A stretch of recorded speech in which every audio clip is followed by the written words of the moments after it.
case remains one of the most divisive in American true crime, with some convinced she is a grieving mother wrongfully convicted, and others believing she is responsible for one of the most unthinkable crimes a parent can commit. Tiffany Ann Cole, State, Florida. Of all the female death row cases in modern America, few generated the level of shock, anger, and disbelief as the case of Tiffany Cole. Her story is one that investigators described as pure cruelty, a crime so calculated and cold that even seasoned detectives struggled to understand how a young woman could take part in something so horrific. In July 2005, Tiffany Cole, then 23 years old, was living in Jacksonville, Florida.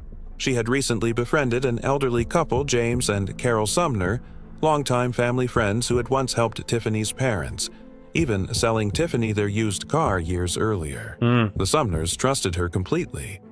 But behind the scenes, Tiffany and her boyfriend Michael Jackson, along with two accomplices, Alan Wade and Bruce Nixon, were planning a robbery. Jackson knew the Sumners kept cash at home. What began as a plan to steal money quickly escalated into something far more sinister. According to court records, on the night of July 8, 2005, the group invaded the Sumners' home. James and Carol, both in their mid-60s and frail, were bound, gagged, and forced into the trunk of their own car. Tiffany followed behind in a second vehicle as the group drove the couple into the woods of nearby Georgia.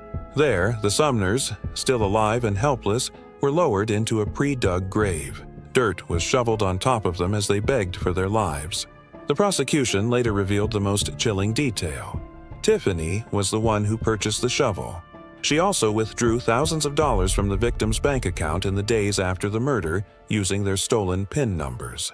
Detectives tracked the transactions, leading them to a hotel where the group had been celebrating their crime with drugs and shopping trips.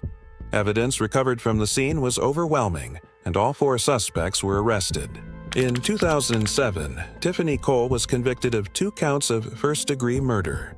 The prosecution emphasized the betrayal, the premeditation, and especially the cruelty of burying 2 elderly people alive. The defense argued that Tiffany was under the control of her boyfriend, emotionally abused, manipulated, and terrified. But jurors rejected those claims. She was sentenced to death, becoming one of the youngest women ever sent to Florida's death row. Over the years, Tiffany's attorneys filed multiple appeals, arguing that her childhood trauma, low IQ range, and abusive relationships— Damn, low IQ range. Damn, man. I mean, there's a point of this. Don't get me wrong, right? But let me just